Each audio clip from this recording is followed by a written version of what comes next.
Welcome, Bay Community, to another Wellness Wednesday. We are going today to explore how stress affects our parenting life, our everyday life. So, how dealing with high stress jobs can impact us. A lot of us, a lot of you have demanding careers, and they can be a source of tremendous growth and tremendous pride, and it can also be a source of great stress and anxiety. And this happens not just for you, the person in the job, but also for your kids. We've talked about before how kids really do hear, feel, see a lot of what's going on. We just they just aren't always great interpreters. And so they will absorb a lot of your stress and anxiety. So we want to make sure that we're doing the best we can to mitigate and handle our own stress to enable our kids to become more resilient and for us to become more resilient. So we're going to talk a little bit about that today. And I welcome you all to this week's webinar.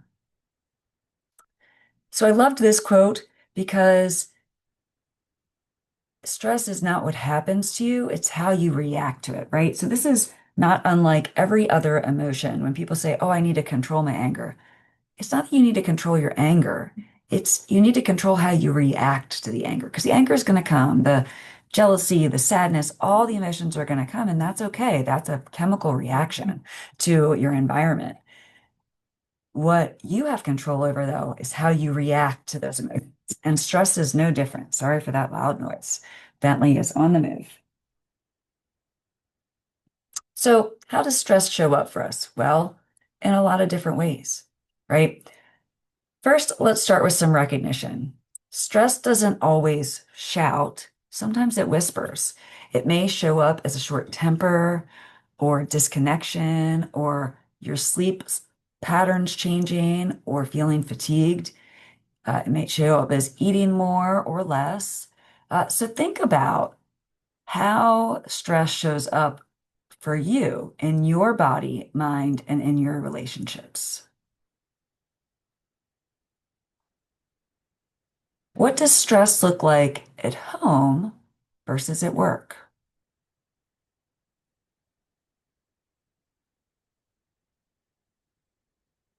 It's interesting that we talk about this because the other day I was talking with one of my patients about stress. And this is a person that's got a pretty even keel emotional baseline. And they were talking about certain things that were coming up for them. And we kind of came to the conclusion that some of this might be coming from stress and anxiety. And they're like, well, what does stress and anxiety look like? And what it turned out is for that person, they had such a good defense mechanism that the their stress and anxiety really was whispering and was showing up in slightly different ways, and they didn't recognize those signs and symptoms as actually being stress and anxiety. So take a minute and try and think about a time when you felt really carefree, really happy. This might be harder for some of us than others, and how you felt in your body, how you felt in your mind, how you felt emotionally. And then think about the delta, right? How is that different than how you feel today or in moments when your job is particularly stressful?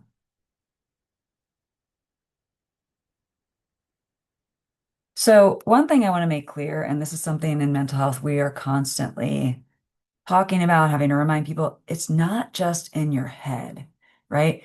Your mind and your body are completely connected. And so, both consciously and subconsciously, stress activates the body, right? So, in short bursts, stress is very helpful. It helps us survive, right? That's, back to the fight or flight, right? If we're feeling stress, it can increase our heart rate, it can increase our blood pressure, our breathing, muscle tension. It gets us to be super tunnel vision or focused, right? Um, and the reason for that is because you have to focus on this stressful, what our brain is associating as a dangerous event. And so it helps us to survive and deal with this dangerous event or what our mind perceives as dangerous. But stress is not meant to be chronic or constant. When it is chronic or constant, it begins to harm our body. Our body is not meant to stay in stress for really long periods of time. Another example of short-term stress being successful is with exercise, right? Exercise is actually stressful. Weightlifting, is stressful. Runners running is stressful. Runners tend to have a higher bone density because the stress that they put on the stress that the muscles put on the bones while running help create stronger bones. So that in short term, right, because they're not running 24/7 is a really good thing. Now, if they were to run 24/7, they would not have the same impact. The running would not have the same impact. And this is no different than the stress that we get from work or home. We have high stress jobs. If you're a first line responder, or you work in an executive setting, or you're in customer service and you're on the front lines at a very busy business, or a medical center. There are a million other ways. Being a line cook can be very stressful if it's a very busy restaurant, right? Um, all different types of jobs can have high levels of stress. And so if you're going to that job every day and you're constantly facing the stress, it can harm your brain, it can harm your body, and it can also harm your relationships. So understanding this physiology gives us the power to then be able to intervene and deal with it better, right? If we know that we're dealing with chronic stress and we know that's unhealthy, then we can start to unpack that and figure out ways that we can de-stress, right? So what are some of the long-term effects? Well, it's why I talk about it and have become very well versed in this field because I deal with it every day in the people that I see. Anxiety and depression, post-traumatic stress disorder. These are all things that can come up from chronic stress. Digestive issues, cardiac concerns or issues, a lowered immune system, right? A suppressed immune system. So if you're getting sick more frequently, that could actually be a sign that there's some stress going on. All of those happen if you have chronic stress. So check in with yourself for a minute. Are you surviving, living, or thriving? Right? A lot of us will talk about or use the metaphor of treading water, right? Treading water is a survival mechanism, right? You're not getting anywhere. You're keeping your head above water so you can breathe, but it's not something you can do for a really, really long period of time. Okay. Most of us cycle through survival, living, and thriving every day, every week, right? We cycle through these three modes. And the goal is not to be just constantly in thriving mode, right? Because you have to have some level of stress to be able to grow. That said, so we do want to cycle through all three. What we don't want to get, though, is stuck. And this is where a lot of people do get stuck in the survival mode. Okay. And if we get stuck in the living mode, that's okay. But unfortunately, sometimes that keeps us from growing, right? That might keep us from being completely connected. It might make life really boring. It might also, keep us from growing as ourselves or even recognizing and learning more about ourselves. So we want to cycle through the three of these and not get stuck in one mode. So a little neuroscience behind this, our prefrontal cortex, which I talk about so many times, right? That's that space for executive function, for focus, for new memories, right? Our prefrontal cortex strengthens connections for strategy and focus.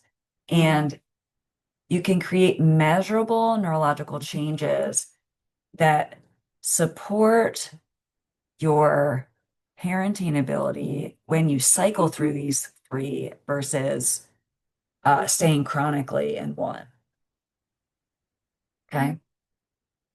So high stress jobs. I was saying a lot of us are in high stress jobs, and right now, are many times when if the job market isn't good, or A lot of companies right now are laying off people or downsizing. When that happens, even a not stressful job can be very stressful because they're afraid that their job is on the line, on the chopping block, so to speak. So a lot of jobs can become stressful. High stress jobs or being stressed out can affect our parenting. I know you've heard this from me so many times, but it's so important because we see it all the time. And I can never say this enough that we need to be able to react better and to be able to deal with our stress better so that we don't carry it into our parenting lives. Parenting is stressful too, in and of itself, right?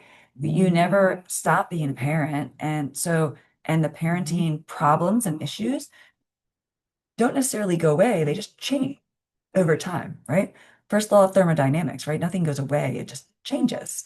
So that's kind of true with parenting too. So parenting is stressful because we're always kind of having to change. And I used to laugh and notice when my kids were smaller, right when I got really good at doing something with my kids, I'm like, oh, I've got this down. Then they would change, right? I would finally get really good at changing diapers and doing it quickly. And then as soon as that happened, they were potty trained and I didn't get to do that anymore. Or I got really good at something and then they're moving on to the next thing and have to learn the next step, right? So when we're stressed at work, then we come home and we carry fatigue, reactivity, a lack of bandwidth, absence, disconnection, and we bring that all home. And unfortunately, our kids are watching and they will sometimes mimic, and often, I shouldn't say sometimes, oftentimes mimic how we're regulating our emotions or aren't regulating them. So, another sign of being stressed out, if you're not sure you are anxious, is if you notice your kids are.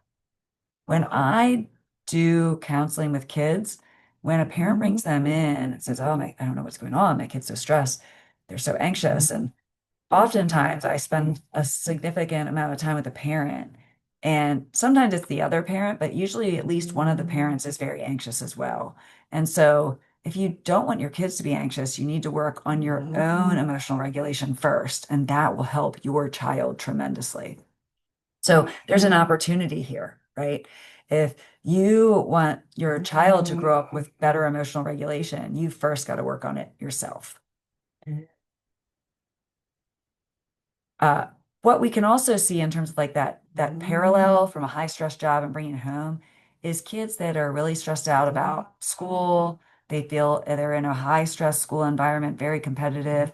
Maybe they're overscheduled, so they start and underconnected, meaning they're kind of forced into all of these events where they're forced to be around other people, but they're not getting to choose how and when to connect people. So it's another thing where you want to just be aware of because sometimes we do it because we're like, oh, I know I have definitely been guilty of this where I'm super busy at work. And so what I want to do is make sure my kids are taken care of. So I schedule them with play dates and, sports and uh, lessons and things so that they are constantly involved, which isn't always a bad thing, but we do want to make sure that we don't overdo it so they are not feeling the stress of constantly being scheduled. And they do get some downtime. So, how do we recognize when our kids are overscheduled or when we are stressed out and doing too much? Stress can definitely sneak up on us and it can become a default setting. In fact, I have found in our society, when we talk to one another, it's become a badge of honor when you ask, like, hey, how are you doing? And everyone's like, oh, I'm super busy. And sometimes I wonder, is that a good thing to say? Right? I can't remember the last time someone said when I asked them how they're doing, oh, I'm super relaxed. I'm very content with life. Really think about that. When's the last time you asked someone that and that's when they said? I struggle to think of someone that has said that. So in ourselves and others and our kids, we need to recognize that tipping point. And that's really key to knowing when something's starting to get to that point and being able to do something before we've had a meltdown. Because I have been told before, if we continue in that chronic stress, if we don't choose to take the break, our body will take the break for us. And the same will happen with our kids. It comes up in illness, injury, and a lot of other ways. So it's not weakness to recognize these signs. It's actually wisdom. and it's awareness. And so it's okay to look for help and to have, it's also not selfish to have self-care. Okay, so how do we recognize it's too much? Well, you notice that you're more edgy at home, you're more irritable, right? There are conflicts between you and your partner or you and your kids at home, or relationships that are normally very, an oasis are now not. You recognize that you're not doing the self-care stuff that you usually do. I have an activity I do with people often called the joy list. And I have them write down all the things that, I have them write down 20 things that bring them joy. And there's some rules to it. But in the end, I'll ask people, okay, so have you done at least one of these things on the list every single day? And you'd be amazed at how many times people come back and say, no. And then I ask why. And then we start to dig into it, right? And so we think it's again a badge of honor to say, I'm going to give up my 10 minutes of meditation because I need to get to work 10 minutes earlier, or I can't shut my office door for 10 minutes to just do a breathing exercise because I need to have an open door policy as a manager, or, I'm not able to do this or that. It really, if you can't find 5 to 10 minutes in your day to do some sort of self-care activity or something that's joyful to you, we really need to look at your schedule and figure out what's going on there. And it's worth taking the time to figure that out. Other things that could come up is those joy activities, when you can't come up with 20, that's also a recognition that there's some stress there. People should be able to come up with 20 with a little degree of difficulty. So if you're not experiencing emotions and you're just kind of blah, flat, right? Or you're super reactive to everything, that could be another sign. The last one, trouble concentrating. Yes, maybe you have adult ADHD, or maybe you're just stressed out, right? Both have similar symptoms. So why are some people better at this than others? Well, what I will tell you is resilience is not genetic. The genetics probably come from something practiced in their childhood. They had a parent that practiced self-care, and maybe they brought their kid with them, like, the kid that uh, goes to yoga with their parent, or they go on walks after dinner with their as a family, or there's quiet reading time every night, right? Whatever the charge up activity is. But and those people as adults have continued those habits. So it seems like they're just naturally more resilient, but in reality, it's probably because they've been taught resilience and they've learned how to become resilient over time. High performers, and there's tons of research on this, at the top, the peak performers in sports and everything have learned to pause and recharge. Often the tech industry is a window into a high performing corporate world, right? And you'll see that a lot of aspects in the tech industry, from Google to other organizations, they'll actually, as companies, they have given the employees abilities to have recharge time, whether it's having little pods where the person can take a nap, or they'll have in, in company yoga sessions, or they'll have a number of different things where they're encouraging their employees to recharge. And in those companies, they do notice less burnout with their employees. And the companies that don't tend to see a higher uh, or see lower retention rates, higher attrition, right? Where people are leaving because they just burn out and quit. So high performers learn how to pause, recharge, and then bounce back. And they become very attuned with what activities recharge them, how much they recharge them, how often they need to do these things, for how long. They become very good, and this is something that I teach a lot, at really becoming very skilled at managing their calendar and thus managing their energy and time. So resilience and recovery are a skill that you can learn. So that is, again, an opportunity to get better. So what are some of these learned skills? What are some what are some tools we can use today that can reset your nervous system? And I repeat, this isn't just a luxury. Self-care isn't selfish. It's a necessity. These should be in your survival toolkit for modern life because we have different stressors than we did when we were, nomads wandering around looking for food and hunter-gatherers, right? This is, there are different types of stressors. We are inundated with information all day long. A lot of you that work in the corporate sector have to have are are felt to feel as if you have to have your work phone on you or your laptop with you at all times. And what I would say is in any work environment where that's the case, unless you're like an emergency responder and you're on call, I would question that. And I would really talk to you about trying to set up boundaries, right? Where you can take downtime. So, what are some things though that until you set up those boundaries or create those rules for your work life, what are some things you can do today? Well, let's go over a few. Mindful breathing. It seems super cliche and super easy. I do this in between my patients, right? I have hour-long sessions back to back to back to back. So how do I come in ready, grounded, and prepared to see the third or fourth patient of the day? Well, I take grounded, mindful breathing breaks in between each one. I make sure that I give myself a 5 to 10 minute break in between each one. And sometimes if I'm really backed up, I'll have an activity that folks can work on when they first come in so that I can get that mindful break. I'll walk out, I'll go walk to the bathroom, I'll walk outside, listen for birds, but I will often take a deep inhale and then an extended exhale. That extended exhale is a conscious signal to your body that your nervous system is allowed to pump down. Before bed, folks that are struggling going to sleep, your mind is racing. Progressive muscle relaxation is huge.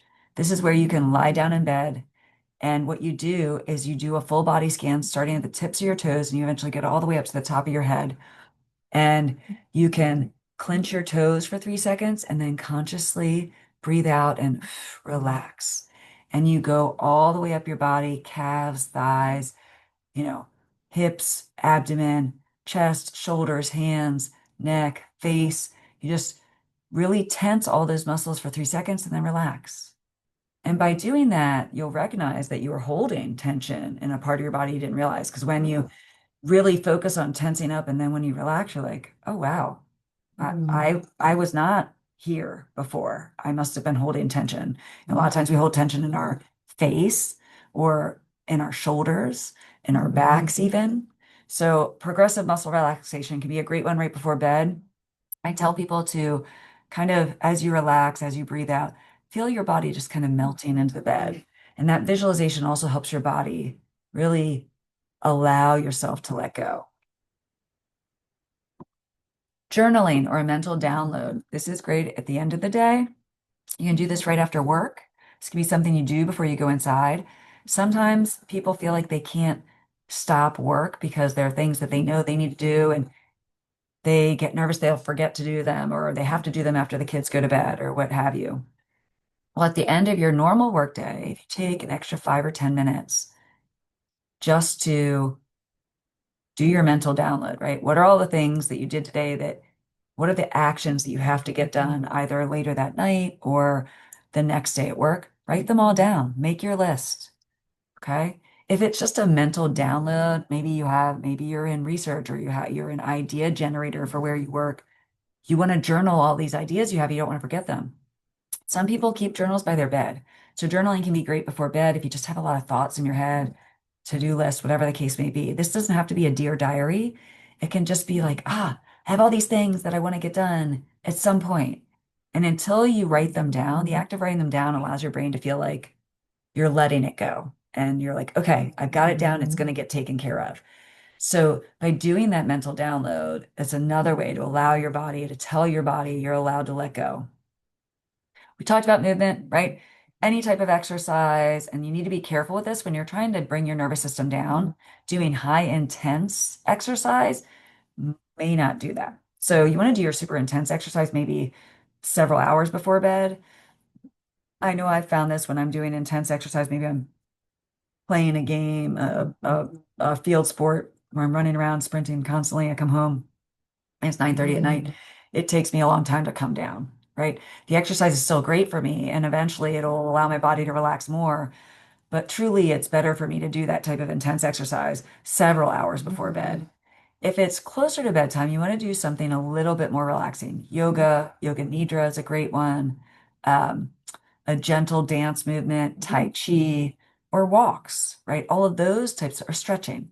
All of those movements are relaxing, and it does allow, again, the tension to go out. It allows your body to let go, process some of that cortisol that's developed in your body from the tension and the stress. There are tactical grounding techniques that will actually, we're going to do this next, that we can do as well. And it's when you check in with your senses. So let's try this one. Let's pause for a second. And I want you just for a moment, just take a deep breath. And I want you to look around and I want you to say out loud 5 things in detail that you see. So you can't say, car, truck, wall, window, right? Because you can do that unconsciously. I want you to be very specific. I see a beige wall, right? I see a black metal chair. Take a minute, say out loud 5 things that you see.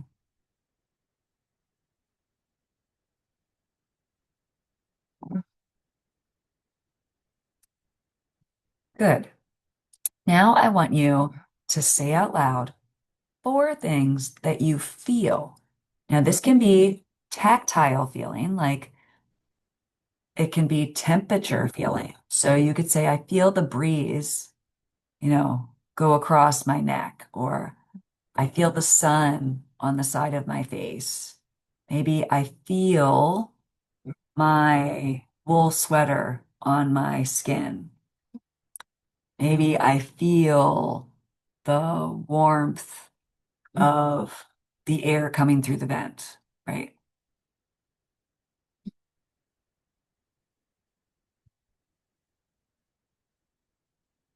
Now, 3 things that you can hear.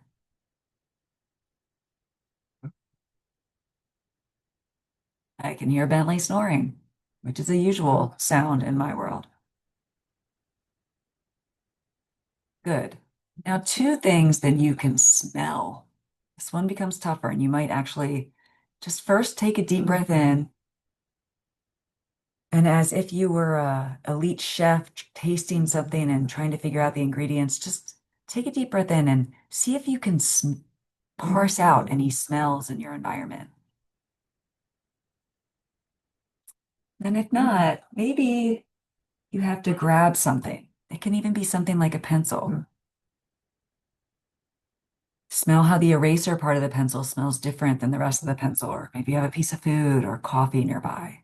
Take a moment to smell 2 things. Lastly, one thing that you can taste. You can just take an internal assessment of what your mouth tastes like right now. I'm drinking tea, so my mouth kind of tastes like tea in my mouth. If you've recently had lunch, you could probably taste parts of your lunch in your mouth, whatever it is. Or maybe you put something in your mouth and allow yourself to taste it. So, doing this exercise, I want you now to just take an assessment of how you feel.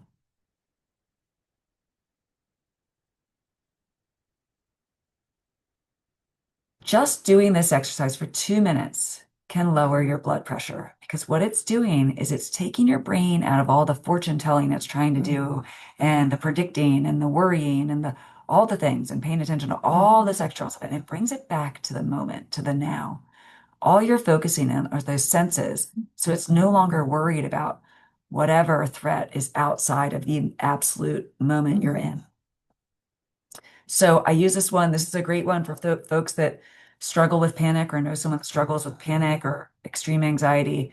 This is one that if you know someone is going through a panic attack, you can ask them to do this. I've done this when I worked in those types of settings where I will ask them to say these things out loud, and it does help them bring down the panic.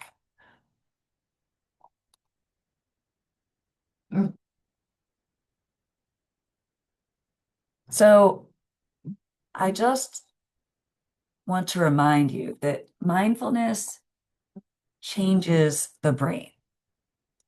It 12 minutes a day can improve memory, and it is something that reduces your cortisol levels.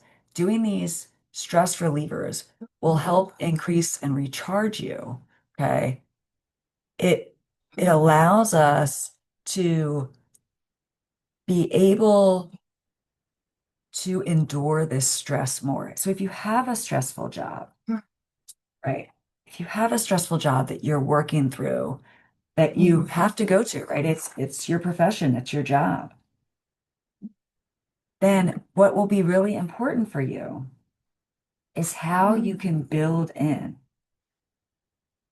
these little moments of calm, of recharge. I will often have people write down on a sheet of paper the battery exercise. Write down things that recharge you and write down things that drain you. And then be really conscious about your your calendar, your day. Look at your day. And when you know you're going to be doing draining things, and for some of you it's every day going to work, then make sure you bookend before and after the stressful things. Bookend it with recharge. So maybe on the way to work, you have to change from listening to the news in the morning to listening to meditation music. I know there was a time in my life when I had a very stressful job where I did have to do that. I had to change to meditation music on the way in instead of listening to the world news, even though I worked in a world where we were dealing with world news events all the time. And I thought that was a way for me to get, primed and ready. I just walked into work anxious. So I'd walk into work calm and grounded, and then I could listen to the news, or then I could catch up on the news. There were multiple ways to find out what was going on in the moment. So doing that can be really helpful. And you have to figure out, you know better than anybody else, what are the things that can help you recharge. And you'll start to learn which ones help you recharge more than others. So the homework for you is to figure out what recharges you. And then after you do that, start to plug them into your daily activity. I highly encourage those that have a stressful job and then you have this commute home. If you can do something like on the commute home, whether it's listening to meditation music or maybe you can listen to books, audiobooks that will make you feel better. Or maybe there's a special type of music that really lets you recharge. Whatever it is, if there's something on the drive home that can do it, great, do it. If the drive home's too stressful, then before you get home, whether it's parking and turning the car off and sitting in the garage for a couple minutes or parking at a park near home and just taking a minute, walking outside, or maybe it's parking at home and walking to go get the mail out of the mailbox before you go inside, whatever it is. Maybe it's going directly to the gym after work so that you have that downtime to recharge, whatever it is. Do that before you walk inside. So you're not walking inside to your kids, to your family members, holding the baggage of stress and anxiety because you're just going to hand off that baggage to them. And that's not fair. So take the time to recharge so you can walk in feeling a little recharged and you're gonna have more bandwidth to handle. And as a parent, we have to do this all the time, handle your kids' stress and anxiety. And you'll be able to teach them better techniques of how to handle it if you walk in more grounded. If you don't have the option and you have to walk in and you're not grounded yet, teach your family, say, hey, when I get home, I'm going to need a 10-minute recharge before I can handle anything that's going on at home. That's going to teach your family to do the same thing. So I welcome comments, questions, anything that you have about this. We talk about all these different ways that you can. So first key takeaway is be aware of how stress represents in you. Secondly, look for and understand what are ways you can recharge. Then schedule it. Start to pay more attention and start training yourself and creating routines where you're building recharge activities into your daily practice, into your daily routine. The same way that you brush your teeth every morning, and it helps with dental hygiene, and better dental hygiene creates better overall health, right? So if you're brushing your teeth every day, what's something that you can do to recharge your brain and your body? What are the things that you can build in? If you can't do something big, what are the lots of little things you can build into your daily routine that will help you come home more grounded? Okay. If you have questions about what are grounding activities, what are other ways, we gave a bunch today. If you have others, by all means, post your questions in our Facebook in the comments section. Please give us your ideas. And if you have good ones, post those too, so you can share it with others. Again, thank you, Bay community. Have a great week. De-stress, recharge, and be present for everyone that's in your life. That is one of the greatest gifts we can give to each other. Have a great one. Be well.